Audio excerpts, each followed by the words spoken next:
When the Cybertruck came out, I was wondering, how in the heck could it be so cheap? There's no way. So I went and tried to solve that problem.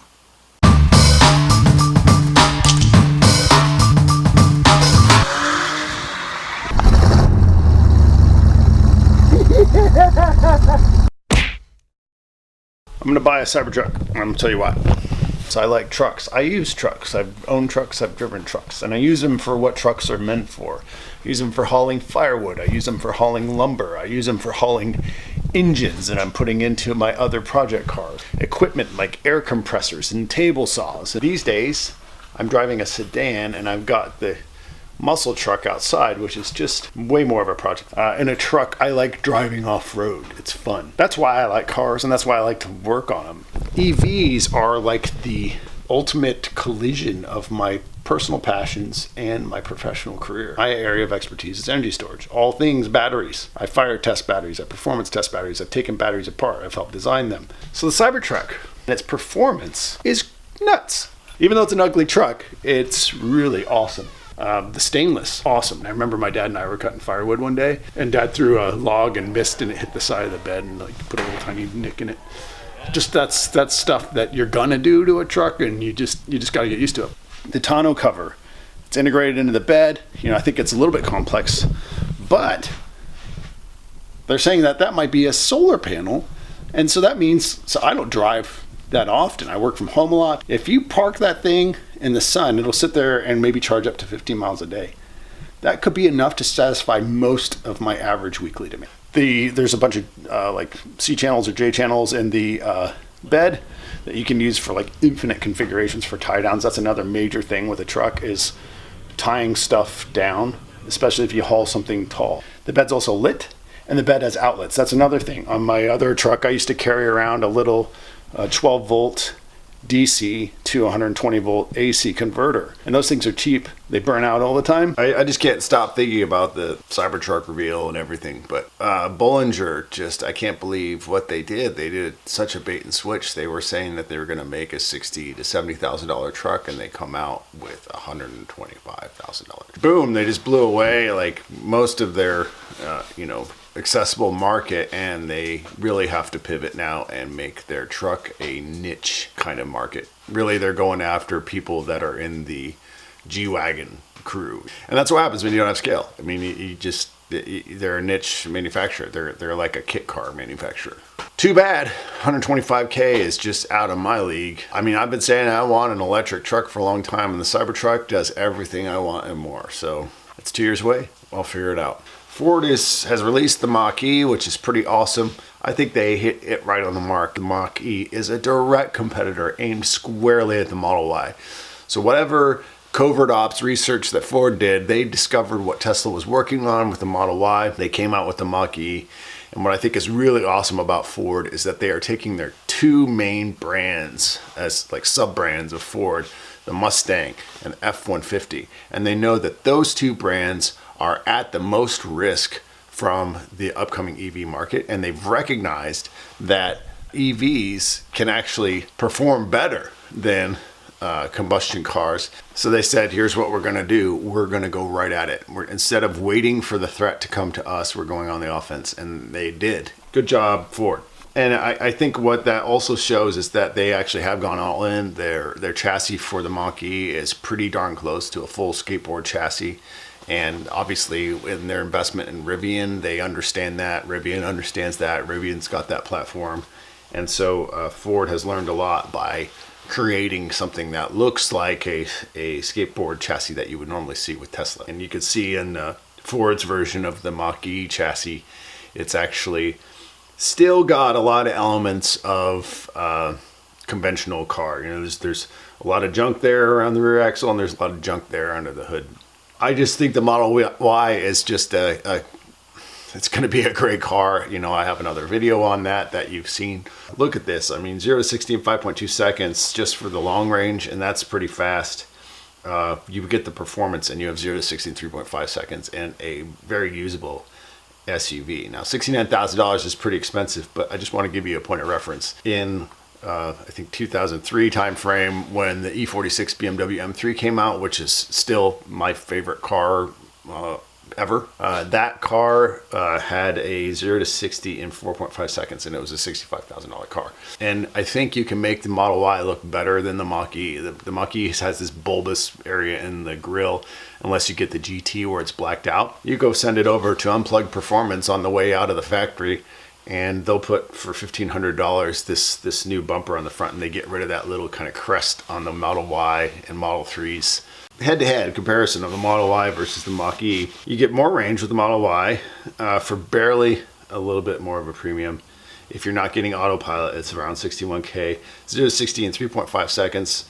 And look at these other two things. I mean, full self-driving and autopilot. The Ford they're not even talking about that. Because the performance capability of EVs, I think the Tesla large drive unit is the small block Chevy of our time. You can buy a turnkey Tesla large drive unit with a controller from EV West for $11,900. It's a 400 kilowatt motor. You have almost no drivetrain losses. You don't have a transmission and you don't have a drive shaft. It just goes straight to the wheels. 536 horsepower to the wheels if you can get it up to 400 kilowatts. 400 kilowatts, but it's 1,000 amps and 400 volts. And so I'll explain why that is important here in a second. Got Graham, who works with ACDMC, he's in this the same facility as this company called Send Cut Send, which Tesla Bimmer used a lot for the fabrication of his car.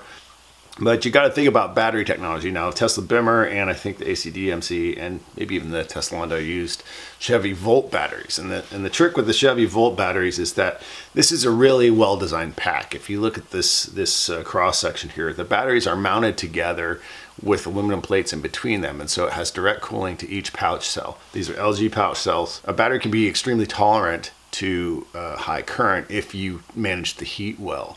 And a lot of packs that rely on air cooling just can't do that, so they're going to be C-rate limited. C-rate is the amount of current that you can put through a battery. How batteries are generally designed, you can either stack them all in series to get lots of voltage, or you can bring them all out in parallel to get lots of current.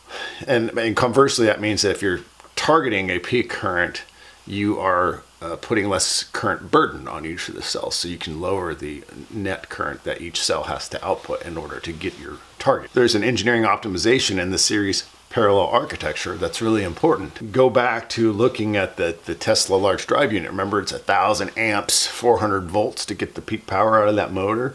So you got to get to 1,000 amps. That means you're going to be doing a lot of paralleling, and it just depends on the design of the batteries that you're using. I mentioned C-rate. So C-rate is proportional to current. It's proportional to the power of the battery. It's a term that's equivalent to number of charges or discharges per hour. When you design a battery, you're thinking about first and foremost the power, and then for how long. And so duration is going to be directly related to the C-rate. Now, most lithium-ion batteries today in cars are going to be lithium cobalt variant of some type. So it's either nickel cobalt aluminum NCA, which is what Tesla uses, or it's a nickel cobalt manganese NCM, which is what LG is and Samsung is and a lot of the others. And that peak voltage on those battery cells is 4.2 volts. The thing with C-rates is that most of the NCM, NCA type batteries are going to be C-rate limited to usually around 1 or 2 sustained. It's really hard to make them live longer if you go higher than that. Heat is I squared R. So if your current increases, your heat increases by the square. That heat is also a degrading factor on batteries. So high C-rates are doubly damaging to batteries. Wrapping up this idea of pack design. Why am I getting all this? Well, I'm talking about if you're going to design a car, whether you're Tesla or you're Bollinger, or you're just trying to do some work on a cool hot rod in your garage, so you got to figure out how to get the most current with the least amount of batteries, and that means that you're going to be really pushing on the C-rate, and if you're going to be at risk of killing your cells sooner than you want to. You also have to think about safety. Most battery modules that you can buy today are going to come with a battery management system, but frankly, a BMS is just it's an active electronic control. It doesn't do anything to protect you from the physical hazards. A battery pack should be designed with safety in mind, such that if one cell blows up for any reason, preventing them from cascading through the whole pack. When one goes off, it generates heat, and then that heat raises the temperature of the neighboring cells, and then once those neighboring cells get to about a critical temperature, which in my experience is around 120 degrees Celsius, when they ignite, the next cells go, and then once those go, that cascading rate is also very important. If they cascade quickly, that means there's a lot of heat that's intensifying and building up in a very localized spot, which means the probability of cascading increases. So it's a very self-fulfilling process. It's the main problem with safety with batteries today. Tesla has done some things to mitigate this in that they use cylindrical cells. So each cell is small. So that means if one ignites, the net heat that can be generated it's going to be limited by the mass of that single ignition source. It could still cascade, but it overall lowers the net localized heat generation because each cell is physically smaller. Each cell only has so much energy. What that means is they're actually ahead of a lot of people because they've overcome a lot of these problems with just sort of incremental smarts, and those incremental smarts add up over time. And as a result, they're probably 2 or 3 years ahead of a lot of the other manufacturers on battery pack design. These LG Chem modules are a huge bang for the buck. $735 for these 2.6 kilowatt hour modules. That BMS, battery management system, is monitoring the voltage on the module. It's preventing overcharge or over discharge. It's preventing overcurrent, and it's going to have a shut off associated with over temperature. And that's probably it. But these things, I'm looking at their specs and they're saying, okay, it's a 60.8 volt pack and 2.6 kilowatt hours. So just do the numbers on that. These are 4.2 volt NCM cells from LG. So there's 16 of them in series, right? So there's no paralleling in this module at all. And they're saying it can sustain 200 to 400 amps RMS. So wait a minute, that is a 5 to 10 C rate RMS. And there's no water cooling on this module. One thing I do know about LG is they've got this separator that's like I don't know if it's ceramic or what, but they think that their separator is amazing. It is pretty good, but it's not this amazing, I'll tell you that. 800 amps pulse means that it'll momentarily peak to a 20 C rate. That's insane. But it is for sure the cheapest way to get to the power that you would want for your Tesla drive unit. If you put 6 LG Chem modules in series, you get your 400 volts. If you parallel them a little bit to drop that current down, now you can have a 6 series to parallel configuration in your pack. 6 modules in series, and then another 6 wired in parallel with that. So it's a 6S2P pack configuration. That'll give you 400, 800 amps continuous and 400 volts. You could get your 1,000 amps peak pretty easily, and that's only $8,800. If you tried to do this with Tesla modules, but at $1,580 to get to the 400 volts, you need 16 of these in series. These are kind of low voltage modules. They're 5.3 kilowatt hour, 22.8 volt modules. Then you would parallel them, double them up to get to your 1,000 amps. That means you need a 16S2P configuration or 32 total modules. 32 times $1,580 is $50,560. So when they do their high current pulses to get that power, but of course, maybe you don't need the full 536 horsepower to the wheels. I'm sure 380 horsepower to the wheels probably feels pretty damn fast. So how much does 500 horsepower to the wheels cost if you wanted to do a Tesla large drive unit? So you get your Tesla large drive unit with controller from EV West for $11,900. So you buy yourself 12 of these LG Chem modules at $735 a piece. You're at a total all-in cost of $20,720 before you wire all this up. You're going to have some other stuff for wiring and things like that. But that sounds like a lot, but geez, look at this. If I wanted to buy from GM Performance Parts, a LSA 6.2 liter, 556 horsepower connected cruise crate powertrain system with a 4L85E transmission, it's going to cost me 21 grand. We're at cost parity here. And when you look at the 10 to 15% drivetrain losses that you would have in that conventional drivetrain, you're at 472 to say 500 horsepower to the wheels, and at the Tesla you're getting more than that to the wheels. So you're getting more power for just slightly less cost, and I think the costs are going to continue to drop in the aftermarket, and we're going to see lots of cool things as a result. So, oh my god, look at the Tesla Cybertruck. Now into what we're really trying to get at here. What a crazy design. I saw this thing at first and I was like, I think most people said this, I'm confused, and I was confused as well. And at first I was like, that's stupid, I hate it. And 2 days later, I put down a deposit. Everyone went after the glass thing. And who cares about the glass thing? The fact that it can even take the steel ball, that's great. And I don't care. I mean, I don't want the armor glass. Whatever, I mean, it's cool. And in fact, the fact that it was sitting there with the cracked glass during the presentation, I think was even better. Where you got this futuristic looking car sitting up there on stage and it's got cracked glass because it's been through a battle. It's awesome. I think it worked out fine. I think it actually helped. What I really like is this tailgate. I mean, I have used truck ramps all the time, and they've fallen out from under me while I was trying to load stuff, which is super dangerous. And then I would jury rig all these like tie down straps and ratchet straps and everything to the ramps to just pull them onto the tailgate and against the ground. Just look at this, the Ford Raptor. If I want to buy a Ford Raptor today, it starts at $53,000. It's 0 to 60 in 5.7 seconds. What a cool truck. I really like the Ford Raptor, but I've never really thought that I could afford one, especially when you start loading it up with leather and a sunroof and all that. Just the mid-range Tesla pickup at $49,000 is 0 to 60 in 4.5 seconds. It's better than a Ford Raptor. So I think that's really the market Tesla's hitting here. They're not hitting the conventional F-150. They're not hitting the, $35,000 and up truck. They're hitting this sort of more limited niche market of Ford Raptor buyers. A Ford Raptor buyer might be a truck guy or gal. The Ford Raptor buyer wants a truck that's just like, yeah, that's cool. A Cybertruck is that kind of truck buyer. And a Ford Raptor buyer might use that truck for truck things. Now, I put down my deposit for the mid-range one, $49,000. It's still a little bit of a stretch for me, but I can figure it out. I think it's going to be awesome. Even if I have to sell all my other cars to do it, I want to do this. For some reference, look at this. The Tesla Cybertruck is right in the middle of some of the fastest production quarter-mile vehicles in the pack here.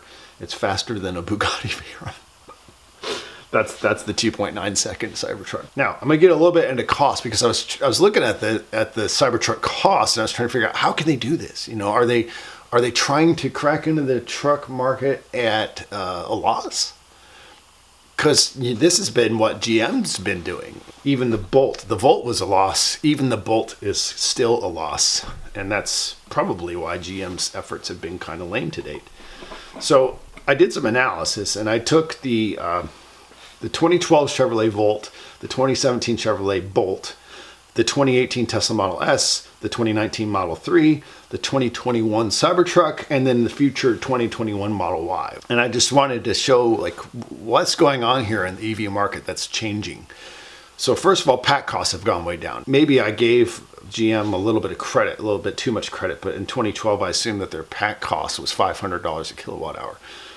And I think that might be reasonable, maybe, because I also knew the former CTO of the EV company Think, and I remember him saying that they were buying Enerdell batteries in 2007, 2008 for $500 a kilowatt hour. So at scale, you could probably get down to that cost.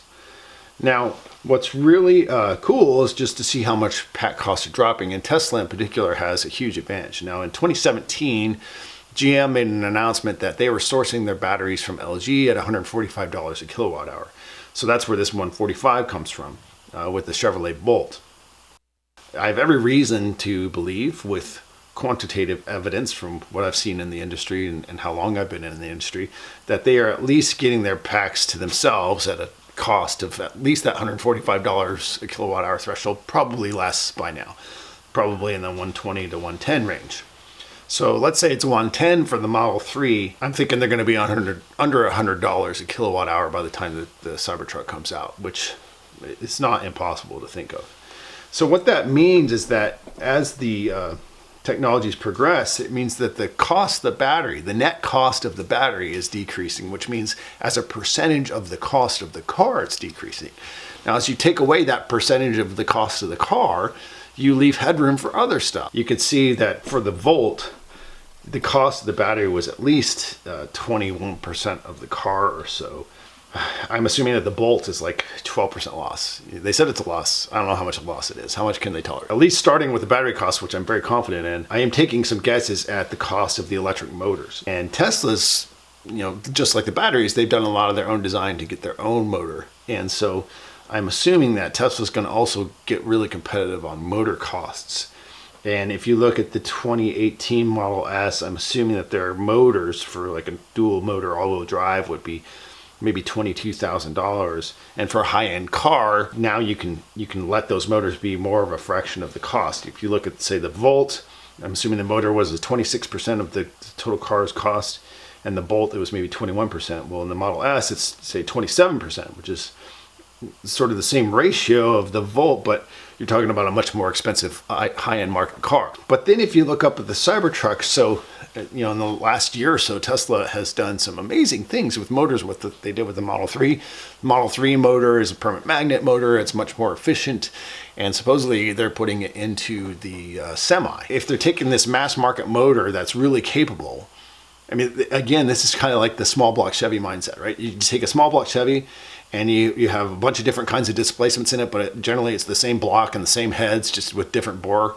And you put it in all kinds of stuff. That's what they're doing here with the Model 3 motor. It's going to become sort of this universal motor. So I can't wait to get into the details of those, those fine details of the electric motor differences. Who knows what GM's net cost is on, say, like 5.3 truck motor, right? The 5.3 truck motor is the next evolution of the small block Chevy, and take the 5.3 LM7 or whatever. That motor, what's their net cost to make it before they put any kind of performance stuff on it? What's just like the baseline cost of a 5.3? It's probably $1,500 or something, or $2,000. So I'm pretty conservative on their net margin in this analysis, and so I'm assuming that the Cybertruck, the motors cost $12,000, and I'm assuming in the Model Y they cost $10,000. So it could be less. It really could be less. Electronics and wiring. Now, this is also an area where I think Tesla is just teaching the automotive industry a lot, because they went through great pains in the Model 3 to reduce the length of wiring from the Model S to the Model 3. So now you're taking less percentage of the cost of the car, and you're also having a cheaper car. That means that they can push down more into lower value markets and still be competitive. And that's exactly Elon's plan, right? He talked about making a mass market car, and it had to come after they made these premium market cars. And this is why. Now, this is another cool thing with the Tesla Cybertruck. Because if you get the stainless steel option, there's no paint, that cost for the car is now zero. So you take that cost off, and for their manufacturing of those panels, I really don't know. I haven't thought enough about the analysis of, what does that mean? If you do conventional steel body panels, you have to go make dies. And making dies, like stamping dies, is really expensive.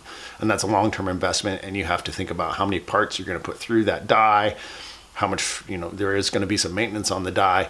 So you amortize that cost over 5 years, 7 years, 10 years, or whatever it is, and you assume that you're going to put your 500,000 parts or 2 million parts through that thing. So maybe instead of doing dies, because this thing is so squarish and weird, it looks like there's no compound curves anywhere on the Cybertruck, from what I can tell. And if there's no compound curves, then that means that you're not doing a pressing and dyeing operation. Maybe you're just doing a bending operation. So do you cut these sheets out and they're flat, and then you slip them into a jig and just do a quick bend? That manufacturing cost could be far less, and then you put them all together and laser weld them with robots or something. I put body chassis at 27% the cost of the vehicle, because it is a more expensive alloy, the stainless. Stainless is expensive. And I'm assuming paint costs anywhere from like $900 to $1,200. Now, if you get on the website and you select paint, the paint option is usually $1,000. So now labor, they're also saving money on labor because they do have lots of automation in their factory.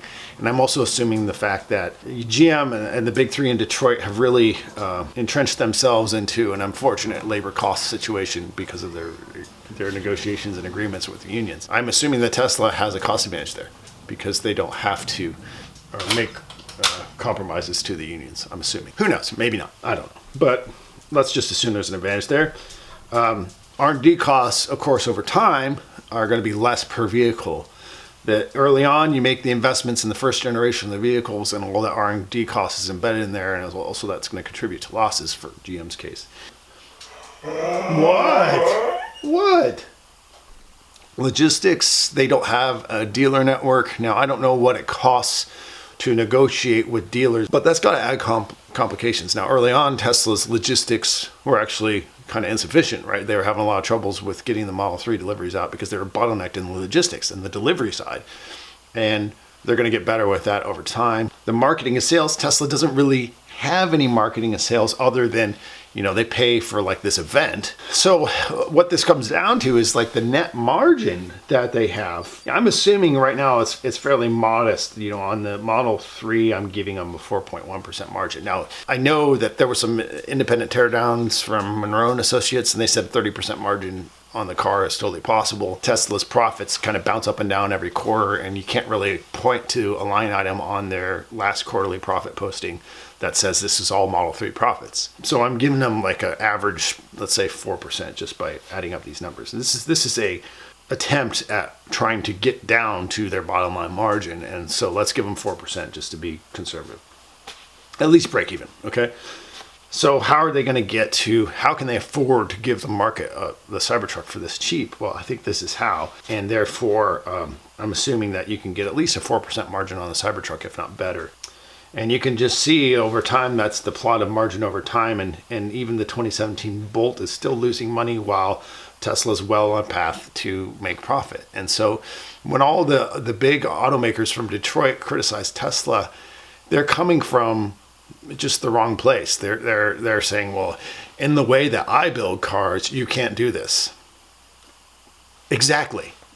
Put a lot of emphasis on the cost of the battery because that's my world of expertise. And I've been thinking, gosh, if you could get the battery cost down, you can do all this stuff. Well, it's not just the battery cost. You see, it's all this other stuff too. It's the cost of motors and the cost of the labor and the logistics and all that. So, in summary, yeah, the Cybertruck can be made profitably.